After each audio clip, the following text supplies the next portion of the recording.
The Spill Sports Show. Matt Reynoldson. I've always been told I have the face for radio, and now I'm making it happen. David Eickholt. It's utter blasphemy. It blows my mind. Scott Ayers. The next time they make the playoffs, I'll be running for president. Kick off your weekend with hard-hitting sports talk every Friday afternoon from 1 to 3 on KRNU2. Yeah. Woo! Bring them out, bring them out, bring them out, bring them out. It's hard to yell when the barrel's in your mouth. Come on. You're listening to the Spill Sports Show on KRNU2. Just gotta do what I gotta do, and when I gotta do it, you know. So basically, just doing what I gotta do every time I step on the court to do what I gotta do. Now, live from Andersen Hall on the UNL campus, here's Matt Reynoldson, David Eickholt, and Scott Ayers.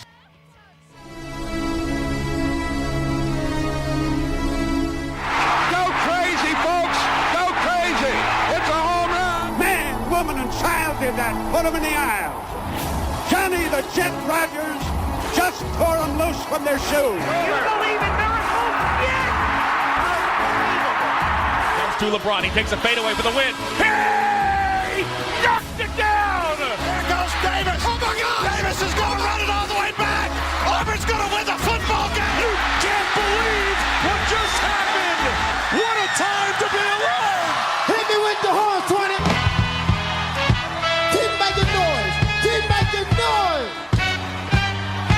Yeah! Oh! Here we go now! Here we go now! Here we go now! Here we go now! Here we go now! Here we go now! Check it out! Welcome in. You're listening to the Spill Sports Show. We are live worldwide on KRNU2 from Studio A in Andersen Hall on the University of Nebraska-Lincoln campus. We're coming at you with live sports talk for the next 2 hours. We are the royalty of radio roundtables. Alongside David Eickholt and Scott Ayers, I'm Matt Reynoldson, and we're talking about people that play games for money. We got a real fun show for you today, leading up to our Selection Sunday special on Sunday night at 7.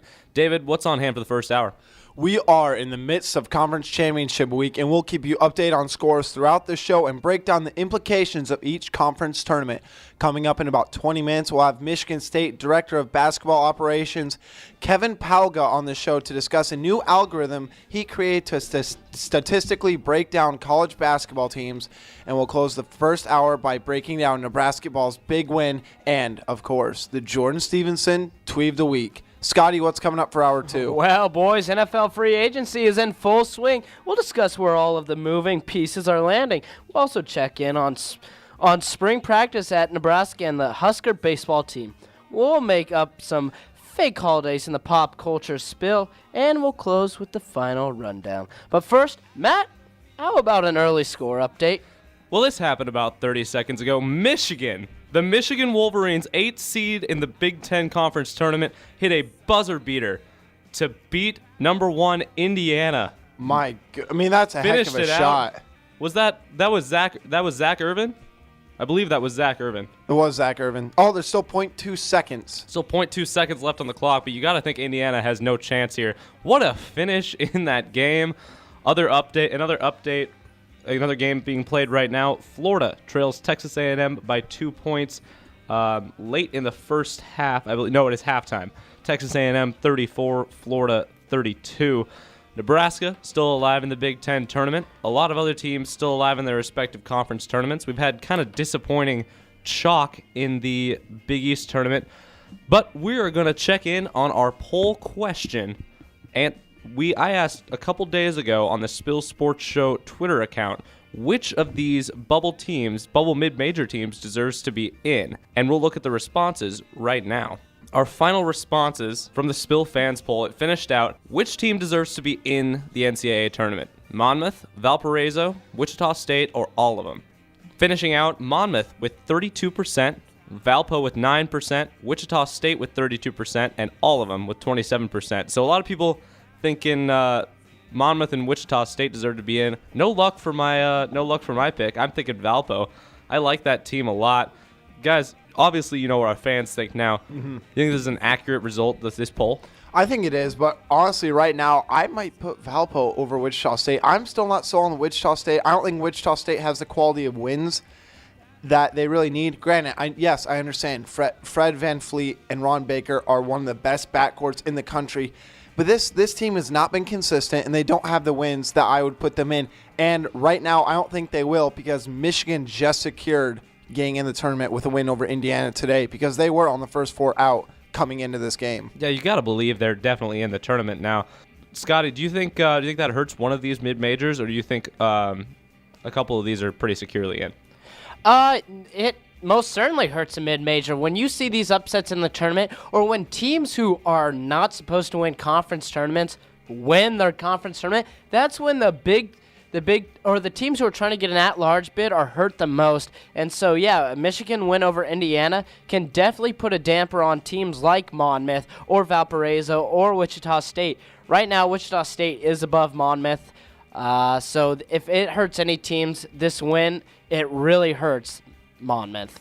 Yeah, I think it hurts Valparaiso as well. And you were looking for, I think we were all looking for Valpo to come out of the Horizon League, and that loss in the semifinals in overtime to Green Bay, who did end up winning the conference, that was a tough heartbreaker for them, especially because Valparaiso was going to be a real trendy pick in the tournament. They returned all 5 starters from last year's team that upset Maryland in March Madness last year, and you're really looking for another good team to good mid-major to hang your hat on, like we saw with Butler a few years ago, or other teams like that. No, I agree 100%. But if you look at Valpo and you look at what they've done this season, they've only played one ranked team, which was Oregon. They lost by 6. Granted, Oregon has been, I think, a nice surprise this season. But they did beat Oregon State, but Oregon State is still not definitely in. So that's their best win. If that's your best win, if you can't win your conference, I don't think you get in. So right now, I'd put Valpo not even on the first 4 out. I put them in the next 4 out. But it will be interesting to see. I'm not sure about Wichita State. Matt, do you think Wichita State should get in? I don't, honestly. I think they're going off name alone. Two, obviously one of the best backcourts in the nation with Fred Van Vliet and Ron Baker back there. But I think they've really kind of ridden on their history this year. I don't think they've had that good a year. And they haven't been as consistent down the stretch as I'd like them to be. So here's what Joe Lunardi of ESPN's bubble looks like right now. The last 4 byes are St. Joseph's, USC, Oregon State, and St. Bonaventure. Go Bonnies! I'm loving that. I'm loving that pick. The last 4 in are Pittsburgh, Monmouth, Vanderbilt, and St. Mary's. First 4 out: Syracuse, Connecticut, Tulsa, and Valpo. And the next 4 out are Florida, Michigan, Ohio State, and George Washington. Michigan's place real likely to change after tonight. Guys, what's your bubble look like in comparison to Joe Lunardi's? I think mine's pretty kind of on the same page, but not 100%. I don't know. I'm sorry. I got to go back to Wichita State. I'm not sold on Wichita State, but I will make a case for them quickly. Wichita State is first in the nation in points allowed per game. They're only allowing 59 points a game. And Greg Marshall is a hot name. Teams are trying to get him hired. Obviously signed that extension with Wichita State. Ron Baker's coming back, and Ron Baker is supposed to have a lot better year than he's had.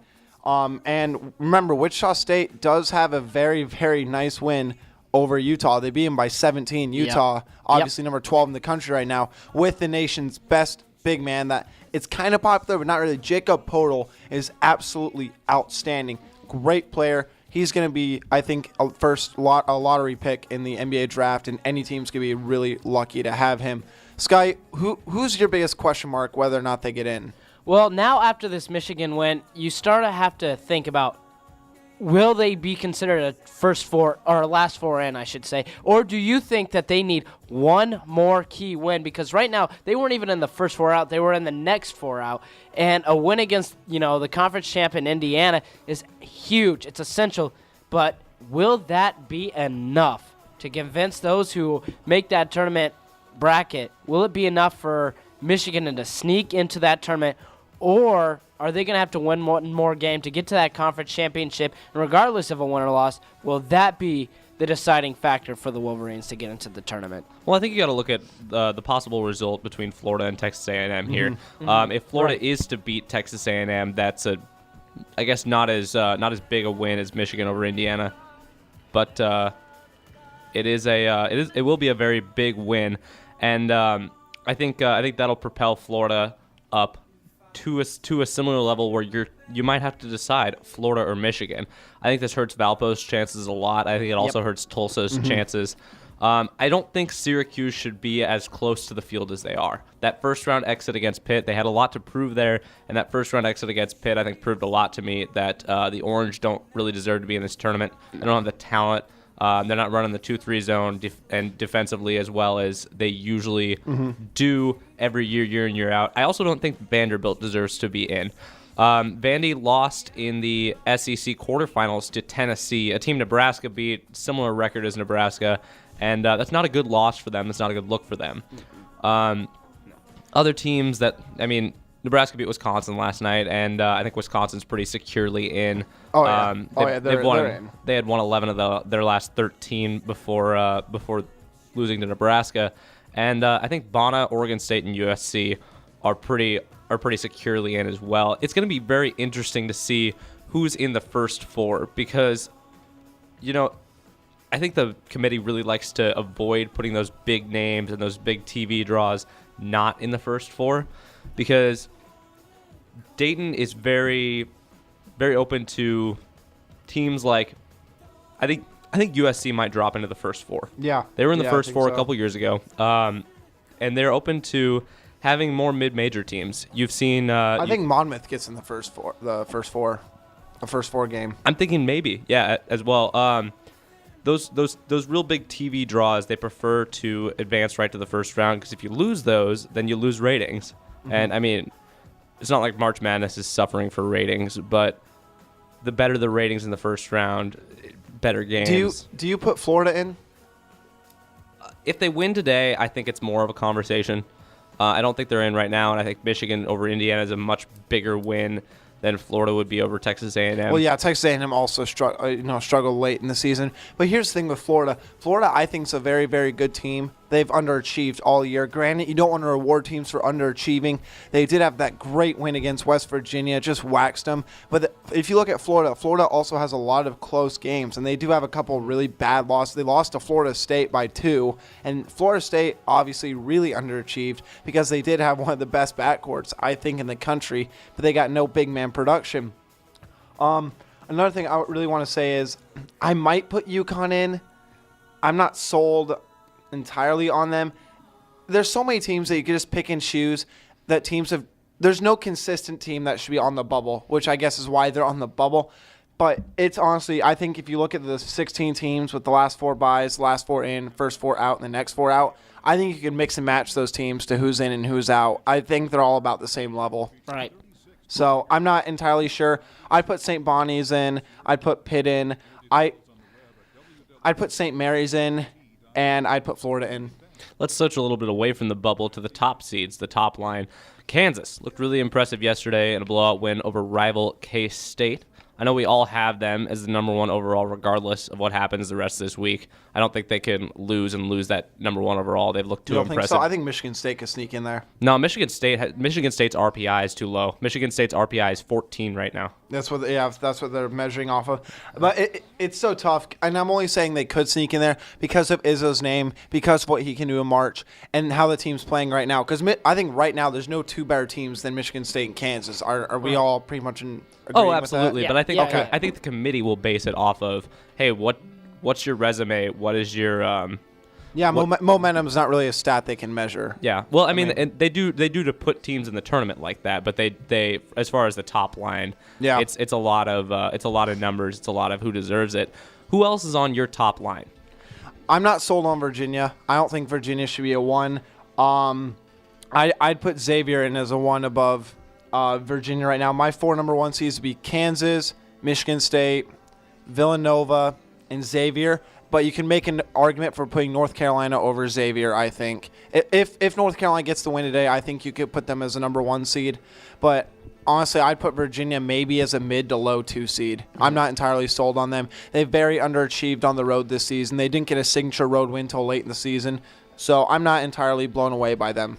Now, obviously, Kansas is, I think, going to be a unanimous number one seed. But I also like a team also from the Big 12 in Oklahoma, Buddy Hield. He was absolutely dominant against Iowa State last night, and he's really going to have to carry the Sooners in the tournament. So I think I can see Oklahoma as a low number one seed, not number two, but probably the lowest number one seed. And then, you know what? I also like Michigan State as the number one seed. They have been playing fantastic basketball lately. We'll see what happens in the Big Ten tournament, though, because let's say the Nebraska Cornhuskers beat Maryland and then knock out Michigan State.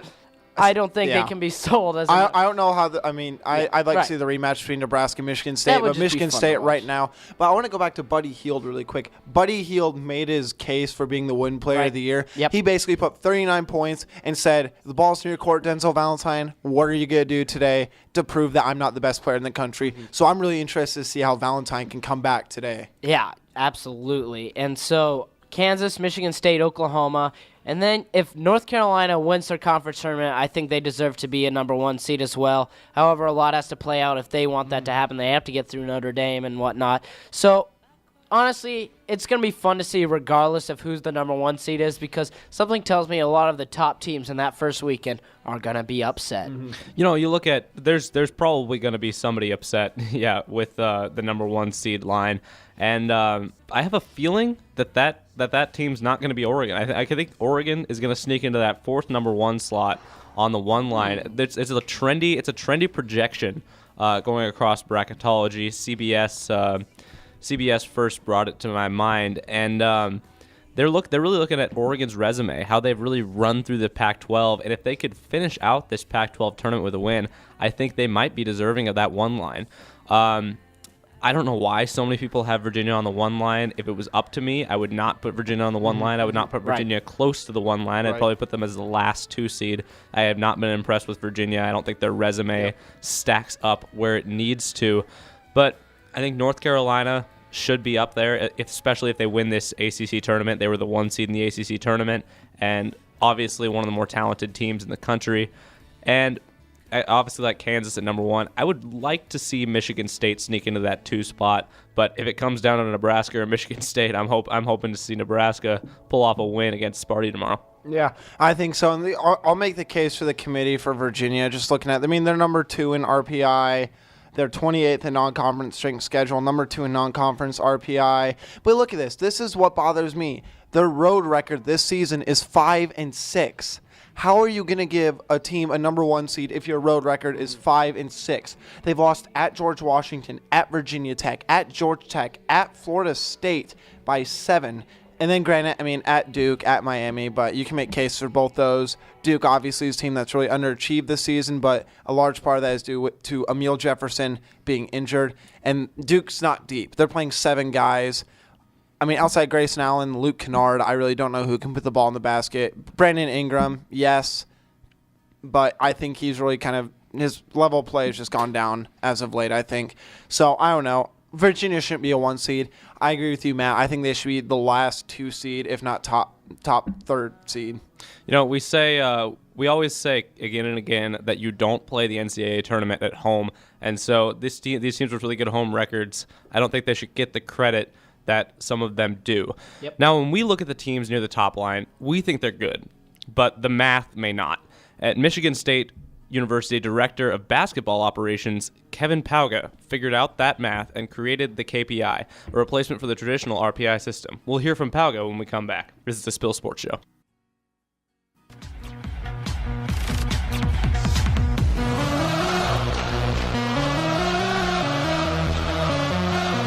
You're kicking off the weekend with the Spill Sports Show.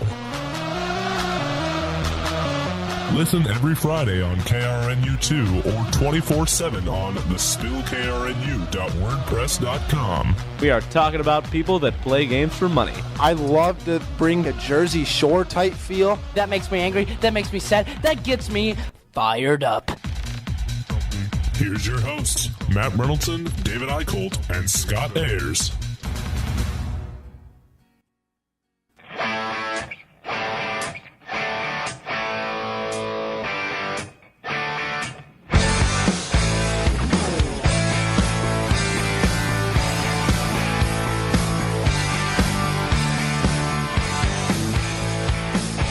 Welcome back. You're listening to the Spill Sports Show. We are live worldwide on KRNU2. Matt Reynoldson, David Eickholt, Scott Ayers, the royalty of radio roundtables, kicking off your weekend with sports talk. College basketball teams are often judged by RPI, which measures everything from wins and losses to strength of schedule. Well, Michigan State Director of Basketball Operations Kevin Pauga developed a much better system that he calls the KPI, and we have him with us today. Kevin, thanks so much for joining the show. Good to be here. So on your website, kpisports.net, you explain that you've always been kind of a math junkie. What inspired you to create this system for college basketball? You know, it was something several years ago where it's had several purposes over the years. The idea originally came from a better way to kind of quantify what a win and what a loss kind of meant. And as we were kind of building some non-conference schedules at Michigan State, and we were kind of doing some different things relative to taping games and doing different things that were kind of part of my role as it's evolved over the years. We were kind of looking for a way to quantify it. So we kind of broke down and set up KPI where it assigns a value to every game played and measures whether that game's home, away, neutral, what the score is of the game, who you're playing, the quality of the opponent, the quality of the strength of schedule, et cetera, in order to kind of come up with those one numbers. Every game counts as one, and from there now we're kind of at a point where some people are taking notice of it, and it's been pretty accurate over the years. Yeah, I've looked at some of your plus-minus system as far as assigning the best win is +1 and the worst loss is -1, whereas the best or the worst win is +0.01 and the best loss is -0.01. More or less, yeah. Where do you see the RPI having major pitfalls, and how does KPI fix that?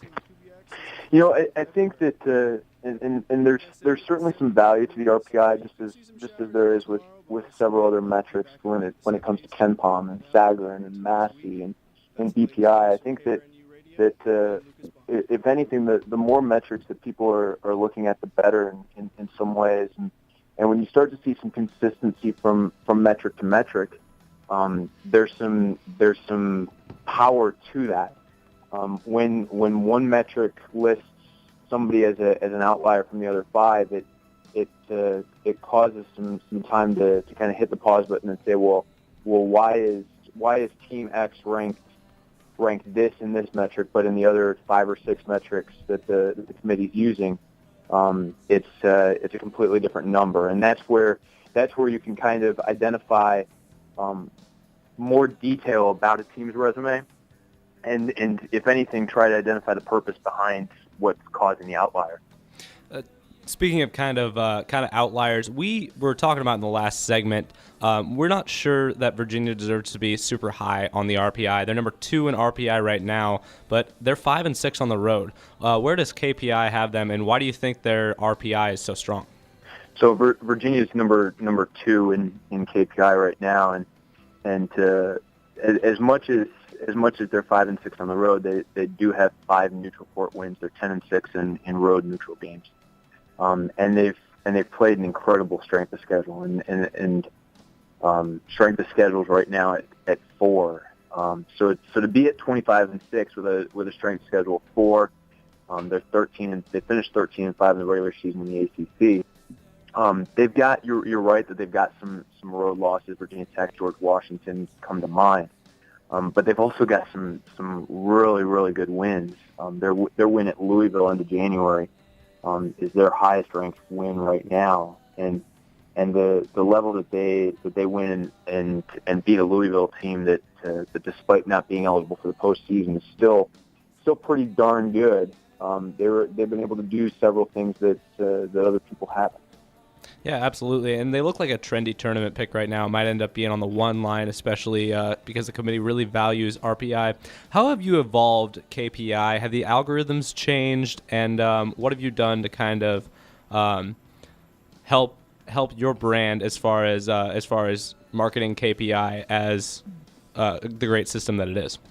Yeah, so early on, it was something that was very much just kind of a hobby that sat in an Excel file on a laptop and kind of stayed updated. And as it's evolved and as its accuracy has maybe been noticed a little bit, you're right that the whole concept behind it has kind of evolved as well. And I did a little bit of tweaking on the formula early on, just kind of not trying to change anything, but trying to get it more exact and precise. And but for the last several years now, it's pretty much been the same thing. It's not something that I don't think that changing it from year to year or changing it often is a good thing. I think that consistency from year to year helps people understand it. I think that's true with most anything. But there was definitely some adjustments early on as more and more data was kind of being run through the system, and the formula kind of evolved from there. And Kevin, thanks so much for joining us again. Now I'm looking at your KPI rankings right now, and it has Duke at number 12 with their high game, obviously against North Carolina. They got .86 out of that. Why is Duke number 12? Granted that they are 5-8 against the top 50, and what seed would you have them in the NCAA tournament as of right now? Yeah, so a little bit actually evolved just this afternoon, where Duke's now sitting at 14, just with how some things have kind of affected some data points already in the noon games today. So Duke's at 14, and using the math that would translate to a 4 seed. And so KPI math says Duke's a 4, and you're right about that. That North Carolina win was certainly huge for them. Their ACC tournament's over now, and I'm sure that they're looking forward to Selection Sunday here in a couple days. So we've been talking a lot about the top dogs, but from KPI standings, who do you have as your last 4 in, and how does that differ from the RPI rankings? Yeah, so last year the formula had 66 out of 68 teams, and there were two instances. Colorado State, by the math, Colorado State was in the field, and by the math, Old Dominion was in the field, and then what actually happened was UCLA and Purdue made it. Purdue and Old Dominion were quite literally within. It was about 4 10,000ths of a point within one another for the last spot. So their resumes were virtually even, but it was incredibly close. But the math said one way. It was close enough that if the VCU Atlantic 10 final on that last day of the season had gone the opposite way that it did, it would have actually flipped it and would have had 67 out of 68. So there's a human element to this whole process. Right. There's other metrics that the committee does and should look at. I think that to have more information is a good thing, and to be able to quantify things on a game-by-game basis where whoever it is that's looking at a team's resume can kind of quantify what a win means, what a loss means. It kind of gives that perspective where everything started at 0 at the beginning of the season. There's no preconceived notions. There's not. I'm not here telling you what a road win versus a home win is valued at. The formula is doing that work based on the data to date. So while I definitely wrote the formula, I'm letting the numbers kind of do the talking and whatever that means in terms of ranking each Division I team's men's basketball race. So I'm noticing that Monmouth is down at 81. We talked about them last segment as being kind of a fan favorite team. Obviously, they have the really animated bench and a few good wins on the year. What metrics make them so low down at 81? Yeah. So just to clarify a little bit, so Monmouth's 81st, and the 81 number that you're looking at includes the 68 teams in the field, and then the 32 teams behind it. So Monmouth's KPI number, if you will, is 67. But with the AQs that are on the seed list, they're bumped in front of Monmouth because they've qualified for the tournament. That's where the discrepancy in those two numbers comes in. So you're right about Monmouth. They beat an Iona team on the road that ultimately won the Metro Atlantic, and they've got wins against USC. They've got wins against Notre Dame. They actually ended up splitting the season series with USC. Just they played an on-campus game as part of the Advocare Invitational in Orlando, and then ended up meeting them again in what turned out to be a really sneaky good field in Orlando. I don't know that anybody kind of saw it that way at the time, but that field had Notre Dame and USC and Wichita State and Iowa and Alabama and Monmouth and some of these teams that, like I said, it may not have looked at the time Xavier was in that field too, but that field ended up being pretty doggone good, and that's where Monmouth had some success and kind of set their bench on national news for all sorts of fun reasons. So the Monmouth story is one that I think it's important because all schedules aren't created equally, and they definitely got their opportunities to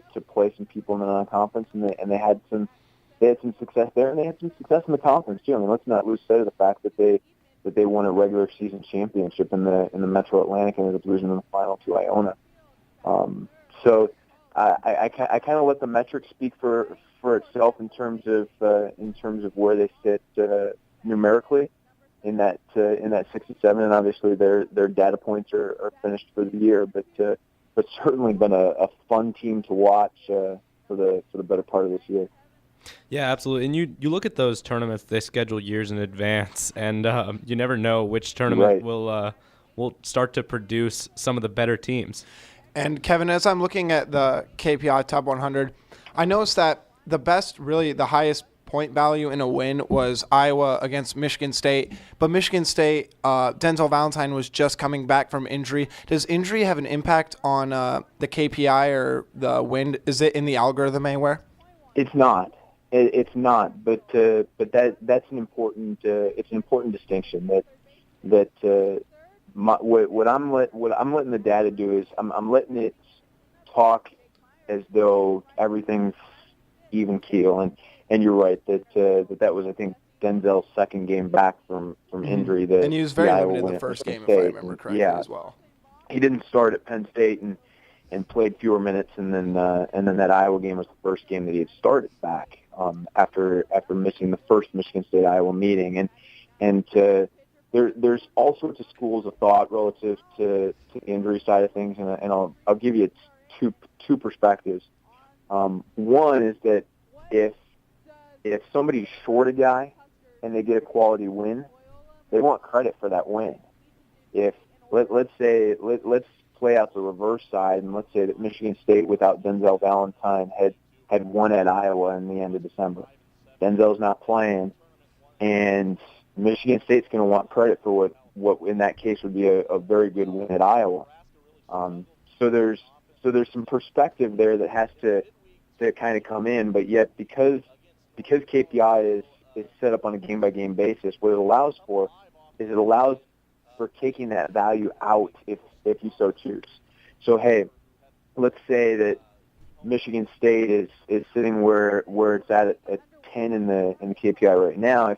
If you want to take out a certain game because of an injury, you take that out and divide by one fewer game, and now you've got maybe an algorithmic way of quantifying specific information that you're looking for. So there's certainly a little creative control that goes into that, but I think it's important to note that you want credit when that game's a quality win. You want to make sure that you get credit for that too.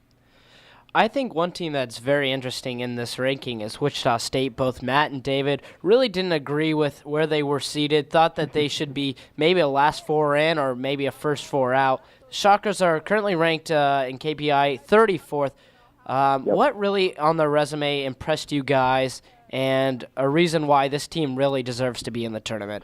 So their best win is that win over Utah, right? And it was a pretty convincing win over a team that's had great success in the Pac-12, and I think that it's important to note that what Wichita and what what schools like Wichita have is they may lack some scheduling opportunities. They may lack some top 50 games, but a win against somebody that's in the 51 to 100 range is more quantifiable and worth more, frankly, than a win that's 165th or 222nd. I mean, it's not 1 to 50 and everybody else. And while there were some teams at the bottom of the Missouri Valley that struggled a little bit, there were also some teams at the top of the valley. Evansville comes to mind for sure. Northern Iowa, who beat several teams, including North Carolina and Iowa State.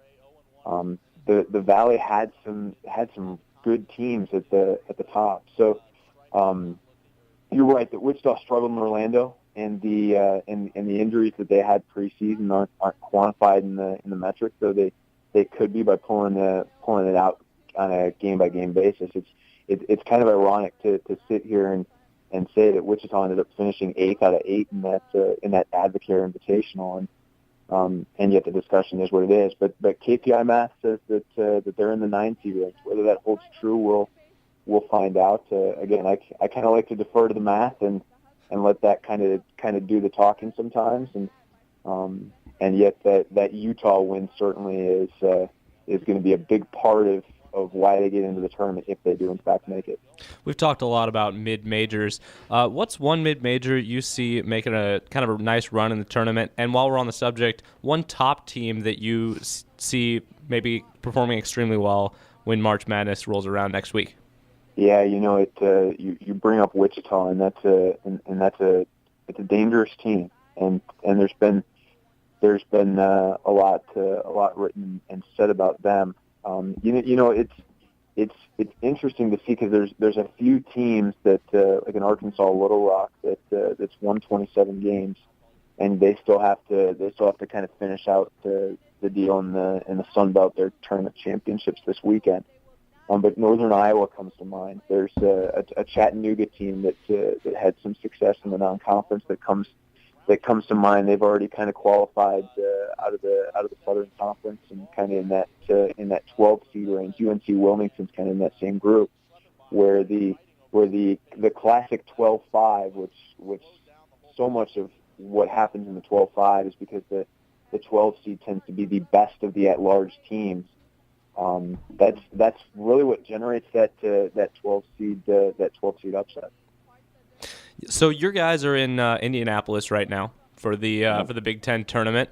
If you guys win today and Nebraska wins tonight, we might see a Nebraska-Michigan State matchup. What have you seen from the Big Ten tournament that you've liked so far? And do you think Michigan State has it this year and can pull it out? Yeah, Michigan State. We've had a really good year so far.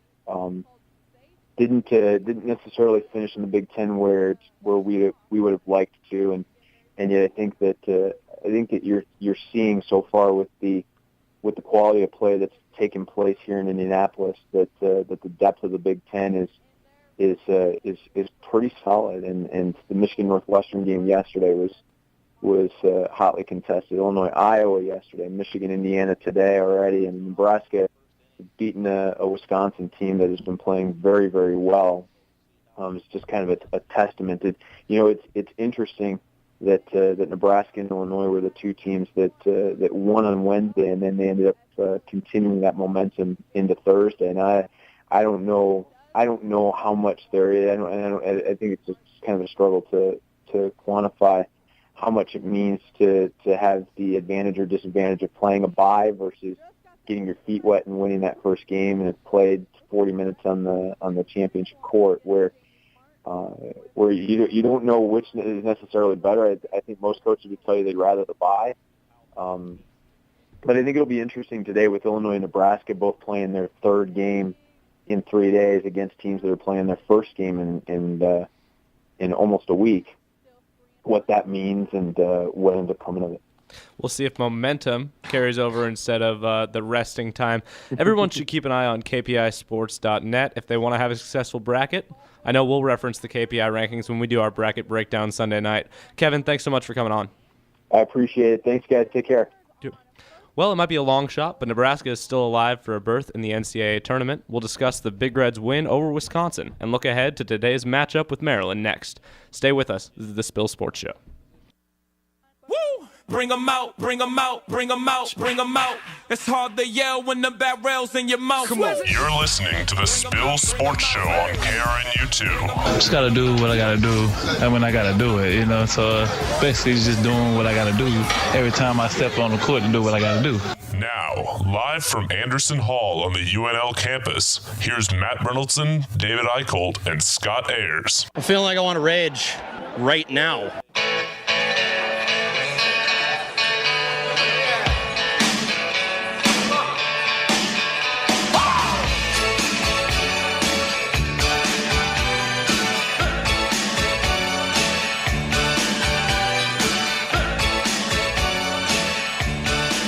Welcome back. You're listening to the Spill Sports Show right here on KRNU2. We are live and worldwide. Matt Reynoldson, David Eickholt, and Scott Ayers coming at you. And this is in honor of Nebraska basketball lasting longer than the Iowa Hawkeyes in the Big Ten tournament.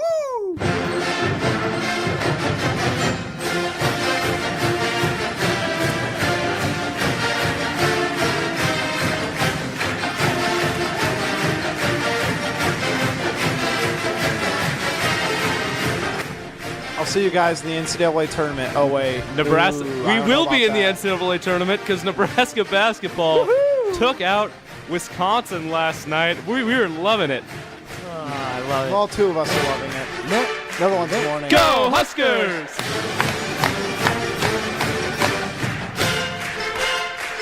Iowa sucks.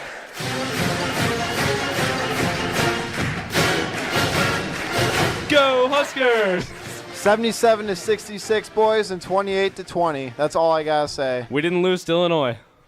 Yeah, you've lost. Anyways, Didn't let's lose to move Illinois. on. But you know what? Okay. This could possibly let's get real here. This could possibly be one of the biggest wins we've seen from Nebraska ball in the Tim Miles era. We're going to talk about it in just a couple minutes after we hear a newscast from Lucas. But just a quick thought on that win last night. Great defense made it happen. And right after we hear from Lucas Bond in the KRNU booth for your newscast, we'll talk about what defensive strategy made it so Nebraska could beat the Badgers. Now here's Lucas Bond with your radio report on KRNU2. Thanks, Lucas. Now back to the Spill Sports Show on KRNU2.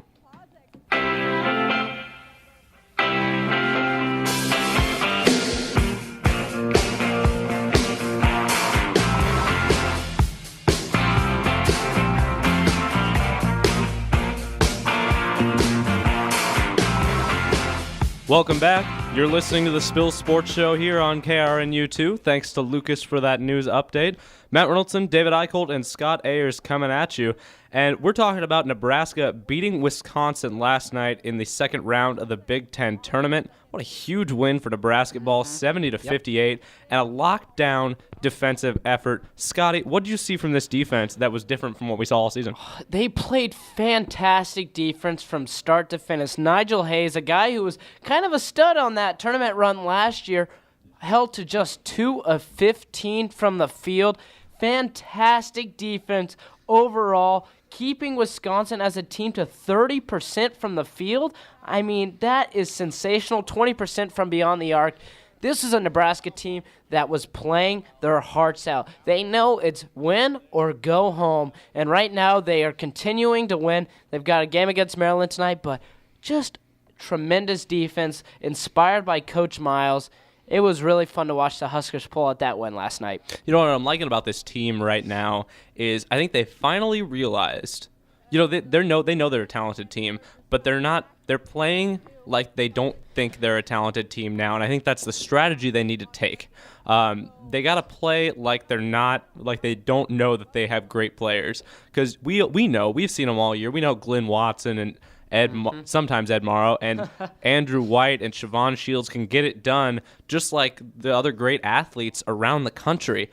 But when they play like they did last night, play with that mentality of you got to scrap and claw and play tough defense and play like the underdog to win these games, that's when the good results come, and that's when this team is real fun to watch. now I'm going to bring us back down to earth here. Wisconsin is a 43% shooting team on the season. Great job. I mean, I'm not trying to take anything away from Nebraska. They played great defense, held them at 30% shooting. Wisconsin didn't finish inside. I thought the interior defense was good. Siobhan Shields, I think, took too many shots. I'd like to see White get a few more shots. But I think the MVP for the game for me is Benny Parker. I thought Benny Parker played outstanding. Great perimeter defense. And anytime you can hold the other team's two best players to 5 of 27 shooting, you are in a really, really good spot to win. Nebraska is really got to ramp up that defensive intensity tonight against Maryland, because I think Melo Trimble is going to come out unlike he has come out in the last 5 or 6 weeks of the season. I think he's upset that he wasn't first team all Big Ten, and rightfully so. I don't think he should have been even second team, because he has played like crap over the last 5 to 6 weeks. And the key of the game also is going to be, can they hold and shut down Diamond Stone? Perimeter defense, I think, will be okay. I think Benny Parker will hold up Suleiman to under 15 points, and I think that's a good key going into this game. So we'll see if that momentum can swing against Maryland. But I did like what I saw defensively last night. I mean, it's safe to say Wisconsin's in the tournament, right? Yeah. Oh, yeah, okay. easily. Okay. Well, the thing was, I was so happy to see what they did differently. And when we see this Nebraska ball team learn, it's almost better than when they just straight up win. Because when they learn from past mistakes, this is a fun team to see. We saw Wisconsin just go in and shoot lights out in Madison when Nebraska went up there and played them earlier this year. Yep. And that was because when teams shoot well against Nebraska, and teams are shooting very well against Nebraska this year, when teams shoot well, it's because they have early success on the inside, going to the bread and butter. Well, Nebraska successfully cut out that bread and butter, really played great post defense. Michael Jacobson had a heck of a game. Yep. He did have 4 fouls, but he was battling inside there all the time. And he really held Ethan Happ in check. And outside of Wisconsin's first 7 guys, they didn't have much production outside of that, and that's what they needed. That's what we needed on a defensive end, and we needed to wear this team down. This team is about to play their 3rd game in 3 days, and they look as wide awake as a team that's been resting for a couple. Yeah, absolutely, and kind of going back to the interview we had, you know, these teams who play the first game, they get their feet wet. They get into that rhythm. Teams who are on a bye for 1 or 2 days, they can get kind of out of sorts and kind of lose their mojo. So right now, that's an advantage to the Nebraska Huskers. Yeah, they might be a little more fatigued than other teams, but they've got some type of momentum and mojo going on that a lot of teams can't develop by being on a bye. It's going to be a fun game to watch. David, like you said, Melo Trimble, he's going to be the key to the game. Yep. If Nebraska can slow him down and Diamond Stone, Huskers have a great chance of winning again tonight. However, if those 2 guys go off, Huskers are going to be in a lot of trouble unless, you know, the Huskers see production from Glenn Watson again, who had a fantastic game, 16 points coming off the bench. And then Siobhan Shields, I love you, Siobhan Shields, 20 points, 9 rebounds. Great game for Shields. Andrew White also contributing. Great game for Nebraska, but those guys have to play again great tonight. And you look back at the matchup when they played the first time, Shields went 4 of 17. That can't happen if Nebraska wants to win this game. You also look back from the first matchup, Robert Carter only had 4 points, 4 fouls. I think that's going to be key if they can keep Robert Carter off the floor. Melo Trimble had 20 points, 3 assists, 2 steals, really played well that game. Diamond Stone had 16 and 10 and 8 blocks. So that'll be interesting to see how much will Nebraska try to attack Diamond Stone. Last time I felt like they were trying to put up a lot of floaters and a lot of side shots around him. They need to get body to body on Diamond Stone and get Stone in foul trouble.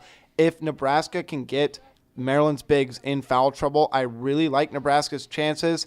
But if Diamond Stone comes out playing like he's one of the best freshmen in the country, it's bad news. And if Trimble can get back to the level of production that he had last season, I mean, even earlier this season, it's going to be really tough to overcome. And I think this is going to be Benny Parker's biggest defensive challenge of the season. Nebraska has a unique weapon that has often been considered as kind of a weakness, but you look at him and it's interesting because it's Ed Morrow, and he's 6'7", and he's playing the 5, but he's 6'7", and he's 6'7" with strength. And he He can body in there against these bigger guys, and I think we've really underutilized that, trying to play trying to play taller than we are with guys like Jake Hammond. Jake Hammond didn't play a minute last night.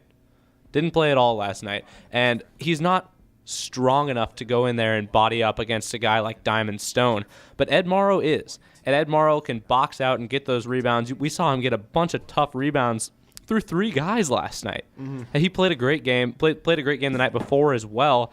And you really like to see Ed Morrow with that physical presence inside, going up for those tough shots. And I think he can really give Nebraska a chance. Diamond Stone's not that tall. He's not a really lengthy guy. He's big, About but he's not a real 6'10", 3/4, I think. 6'10", 3/4. Not a real lengthy guy though. He's not that great arm strength or arm length guy that will come up and block a bunch of your shots. He's just that body guy in there that'll back you down. And one guy that can hold his own against that, and one guy that proved he could hold his own last night, Michael Jacobson, but one guy that has always held his own against guys that can back you down is Ed Morrow. But I think what we're really looking for in this game is for the seniors to step up like they did last night. They combined for 32 points to carry this team. Yep. And who are you looking for to step up tonight? I think it comes down to Siobhan Shields. Once again, he had a great game against Wisconsin. He has to play well against Maryland. He didn't do well against them last time they played, but you learn. Like you said, Matt, the best is when to watch these guys learn. And I think Siobhan Shields took a lot away from that poor performance he had against Maryland earlier in the year. I think he's going to step up. These seniors don't want to go home just quite yet. Something tells me Benny Parker and Siobhan Shields are going to be the guys that carry Nebraska in this game. I'm going to go with kind of an unknown one that I don't think people are really thinking about. I'm going to go with Tim Miles. I think Tim Miles needs to step up, have a much better game plan going into this game than he did last time. I don't want to see Shields getting blocked 6 times again. Right. Shields needs to get the mid-range going because he can't take it at Diamond Stone. Shields, you're great at that. Webster, you're great at that. Stone's going to swat you 8 times out of 10, as he proved the last time. Another player I'd really like to see, Ty Webster offensively try to get mid-range game going. I'd like to see him also hit 1 or 2 threes because teams are leaving Webster open, and Webster does not have that ugly of a shooting stroke. I think he's really improved on that since he got here and over the course of the season, because I'll admit I was extremely critical of him earlier in the season, and I thought rightfully so. But he has come back, he has played better, and he's proven to be able to hit shots and be able to take it to the hoop. I'll go back to the Rutgers game. Webster got what he wanted in that game. I couldn't tell you how many times I saw him just quickly drive around the quick first 2 steps and be able to get to the basket. I'd like to see him do that, but stop and pop for a nice little 10 to 12-foot jumper instead of trying to go take a floater over Diamond Stone. So that's what I'm looking at, and I'd like to see more offensive sets for Andrew White and utilizing screens to get him open. I think if Miles can have a better game plan offensively and the defense from last night shows up again, I mean, I'm not saying it's hard to pick against Nebraska, but you can't just throw them under the rug and say they have no shot. Andrew made some really clutch shots down the stretch last night, and what I like about Ty is that he played within himself last night. He didn't let starting get to his head like he did earlier in his career. He was voted on by the media as the Big Ten 6th Man of the Year. But I really like Ty just taking 4 shots last night. He went 3 for 4, 9 points, 6 rebounds. Obviously had 4 fouls, but he just played a good game, put in great minutes. Glenn Watson's coming off the bench. He had 16 points last night and really just made it happen. I don't know. I like this team. I like this team a lot. I've always liked this team, and I like the role players on this team. I think Jack McVay needs to play better tonight. No points last night. And I think if Jack plays well, hits some threes, he kept them in that Ohio State game earlier on this year. Hit 5 or 6 threes in that game. It was at that game, and it was an offensively struggling game, but Jack really showed up and played well. Last night's game, it showed a lack of depth for Wisconsin. And do you guys expect Nebraska to exploit some similar problems in Maryland tonight? Because Maryland is the starting 5 and not much behind it. I mean, if you look at the numbers from I'm just going to go back to the last time out. Nickens had 11 points against us last time. That's 6 guys, though. I mean, you got Nickens and you got Dodd. Dodd will at least give you some minutes sometimes. I mean, they're deeper than Wisconsin. Maryland is deeper than Wisconsin. They're more talented than Wisconsin. I don't think there's any question. But I think both teams are going to play about 8 guys. So, I mean, they could do the same thing back to us. If White gets in foul trouble, which I think he's kind of been playing it a little bit, then that could spell really bad news for Nebraska. So I think it goes both ways. Yeah, it definitely goes both ways. But, Nebraska held Wisconsin's bench to 2 points last night. I think that is just huge. And Nebraska will want to try to do that again. But not only do that, but they're going to have to slow down the stars in Melo Trimble, Diamond Stone. Because if you slow down those 2 guys, the win percentage for this Nebraska team rises exponentially. So that's going to be key. Maybe not just necessarily slowing down that bench, but slowing down the stars on Maryland. Let's get a prediction for tonight, guys. Can Nebraska get it done and advance to the Big Ten semis, Scotty? It'd be silly if I said they couldn't. It's going to be a battle, no doubt about it. But Nebraska has the momentum going right now. They're feeling some type of way, and I love it. I have Nebraska beating Maryland by 4 points, guys. I got Maryland 77, Nebraska 65. I think Melo Trimble comes out with a vengeance. I think Robert Carter is not going to have 4 points against this Nebraska team again. They're going to exploit our lack of size, and I have Diamond Stone putting up 20. I think last game was very indicative of a typical game you will see between Nebraska and Maryland. Nebraska has never been kind of one to back down against Maryland. Always most games within 7 points. I think all games within 7 points since Maryland joined the Big Ten, and I think we'll see another one like that tonight. Here, I'll put it this way: as Matt Ref Hater Reynoldson, I'll say either Nebraska wins this game or Nebraska gets screwed over at the end of the game. Because that's not Homer at all. no, I'm saying I know Maryland is a better team, but I saw the matchup between Nebraska and Maryland last time, and Nebraska matches up against this Maryland team. Nebraska has the depth that they need to. If Nebraska wins in a blowout, I think there's zero chance Nebraska wins in a blowout. Yeah, there's zero chance. I think Nebraska wins by 2 or 3 points at the most. Or there's a questionable call at the end of the game. No, hold up. No, before we go to break, you can't say there's going to be a questionable call. There's questionable calls every single game. No, Maryland's a lot better team. Stone and Trimble and Suleiman are all better than anyone Nebraska has. I mean, Maryland's a lot better team than Nebraska. It's not going to be refs that decide this game. Well, we have a player that's better than anyone Maryland has, and his name is Jordan Stevenson. Hello, Twitter bird. Former Nebraska running back Jordan Stevenson tends to say some interesting, inspirational things. It's just all about it, going in there with a great mindset and just knowing the plan, sticking to the plan. That's my favorite motto, sticking to the plan. Man, the sky's the limit. Anything's possible. His quotes are words to live by, and his Twitter game is just as strong. Tell me something now. Without further ado, here's the Jordan Stevenson Tweet of the Week.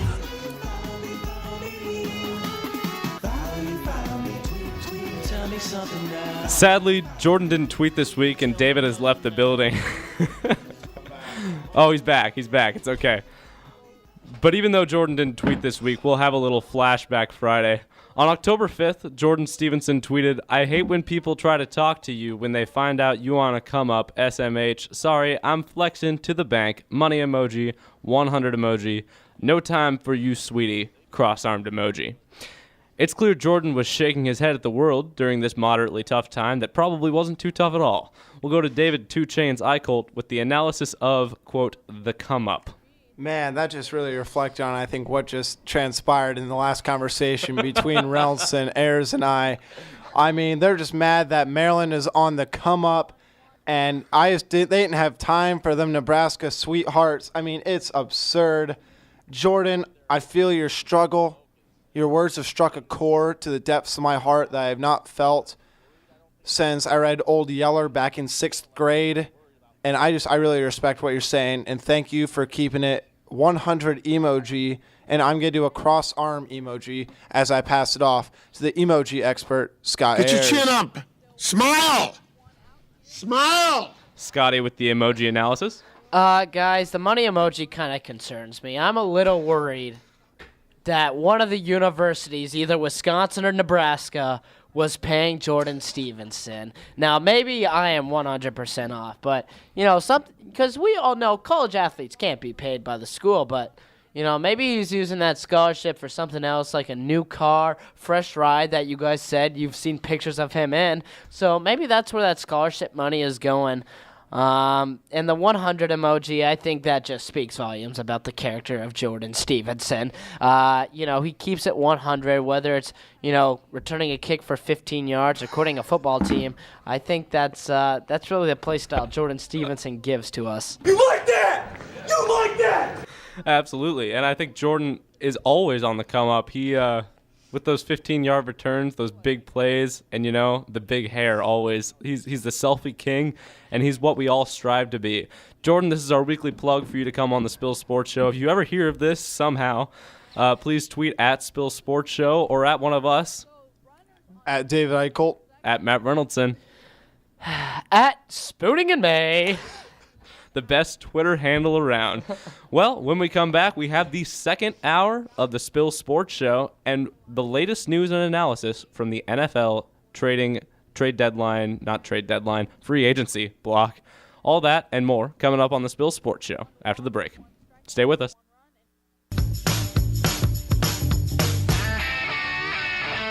The Spill Sports Show with Matt Reynoldson, David Eickholt, and Scott Ayers.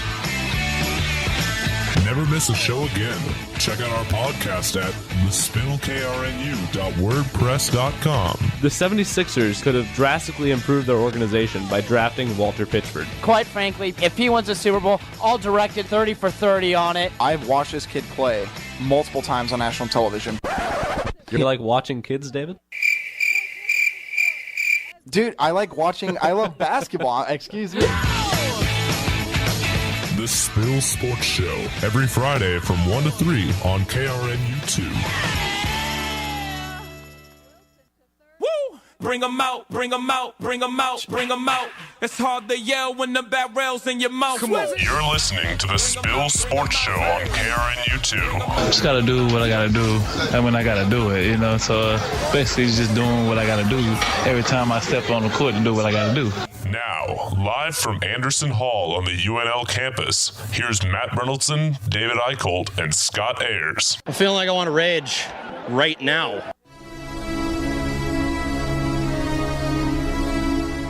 Go crazy, folks! Go crazy!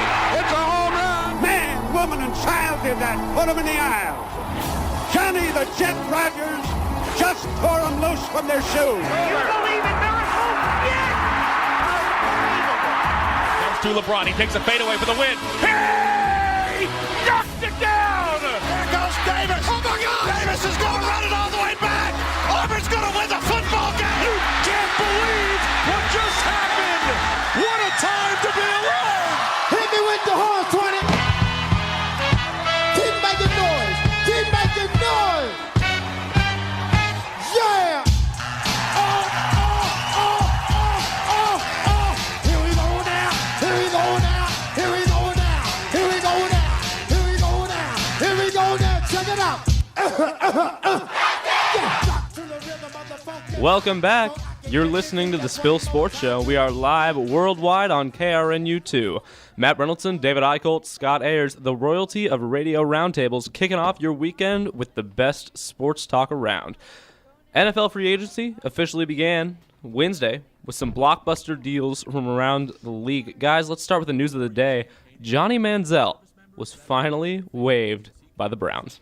God bless America. Finally, I'm just so tired of him being in Cleveland because they are not giving a chance for Johnny Manziel to shine. Johnny Manziel needs to go to Dallas Cowboys, and I think he needs to start over Tony Romo. Manziel, Bryant, soon to be the greatest quarterback and wide receiver duo since Marvin Harrison and the late, great Peyton Manning. It's kind of hard to start when you got arrest warrants. Yeah, and you have to do think if Manziel, let's say he goes to the Arizona Cardinals, I'm only giving the Cardinals an example because when they drafted Tyrann Mathieu, he was a third-round draft draft pick, first-round potential. People were worried about his Heisman year. He was one of the and finalists. People were worried about his drug issues and whatever, but they were able to fix and correct his mistakes. The Cleveland Browns were certainly just not capable of doing that for Manziel. Instead, they hurt him. They did not help out his problem. Manziel just needs a new start. Yep. He needs to fix his problems. Obviously, I don't think any team's going to sign him right now, but I don't think his tenure is done in the NFL. He just has a lot of problems. He needs to work out. And, whether it's, let's say, the Denver Broncos, and I'm not saying by any means they're going to, but teams, if they want to sign Manziel, they have to give him a guaranteed amount of less than $1 million. So that way he knows if he screws up, he's not getting much in return. Oh, absolutely. And, I'm kind of glad he's out of Cleveland now because the club scene in Cleveland is just not what Johnny Manziel should be used to because he should be partying in much better clubs. Man. Well, I really like – here's why I really like that you said. I like your Tyrann Mathieu thinking, but it's not all the Cardinals that really brought him back. Remember, Mathieu was dismissed by the LSU team. He acknowledged – here's the difference between Mathieu and Manziel. Mathieu acknowledged she had a big problem. Manziel, I still don't think has come to the reality that he has a major problem. Mathieu ended up going to, I believe it was a community college for college for a year and went through a drug rehabilitation program in Texas. He has kept his nose clean since. His parents, Les Miles, still kept in touch with him, made sure he was all right. He did end up getting third round draft pick. And he's kept his nose clean in the NFL, outside of a few dirty hits here and there that have been questionable. But that's football. Right. But I do like what you said. I think Manziel does need a more of a kind of a lower market team. I would have said the St. Louis Rams, but they ain't the St. Louis Rams anymore, and I don't want him going to L.A. because he'll be done if he goes somewhere like L.A.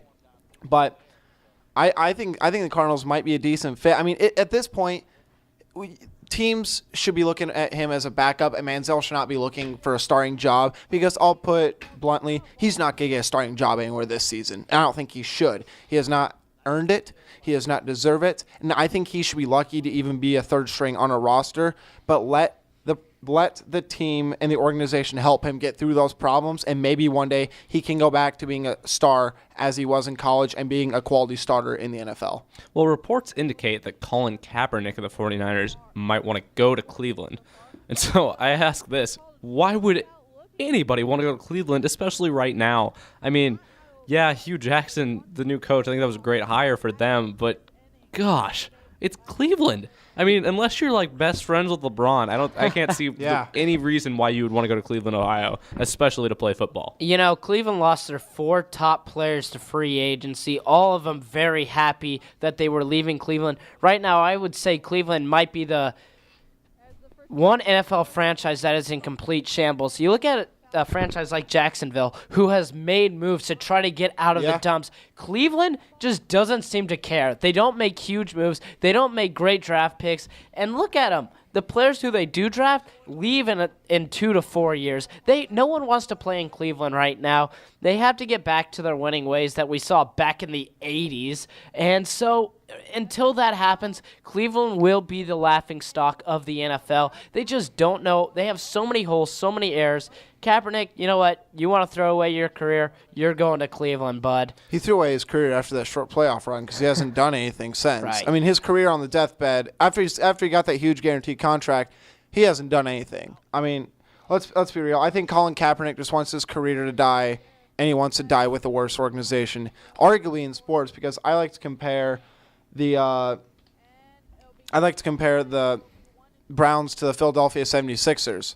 I mean, they're both just in utter shambles, and I don't think that it's going to take 10 years to recover. It is that bad, I think. I don't see either of them making the significant moves they need to do to be on the come-up. Cleveland, Ohio, do you hear this? 3 sports talk radio hosts in Lincoln, freaking Nebraska are trashing your city. That's how bad your city is. They would do better now. with LeBron James owning the Cleveland Browns. They would do better. They would do better with LeBron James just being that entire town. Yeah. As in him being the only guy on the field for that team. LeBron James is the best athlete in that town. He's the best football player in that town. He's never played football since early high school. What if LeBron were to play with the Browns? He'd be a starting wide receiver or tight end. He's got the size, he's got the speed. I think if he could avoid injury, I think he'd be an All-Pro first season. I'm serious. I think he'd be a great tight end. Yeah, absolutely. You should put him at tight end. I'd put him at receiver. I put him as slot receiver. I think he'd beat everyone down the field. You wouldn't have him I want a blocking linebacker guarding him. No, put him in the slot, I'd say. I think that'd be – I mean, you could play the guy anywhere. I mean, let's be real. You could put him at tailback and he'd give you production, I think. Yeah.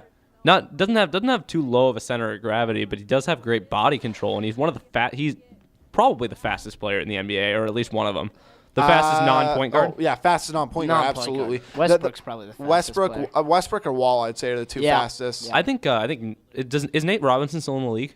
Nate Robinson wants to play in the NFL. He wants to play in the NFL. Yeah, he's fast. I think he could. He played college football. I think he'd be a good corner, even though he's short. He's got the leaping ability of anyone that's ever played any sport.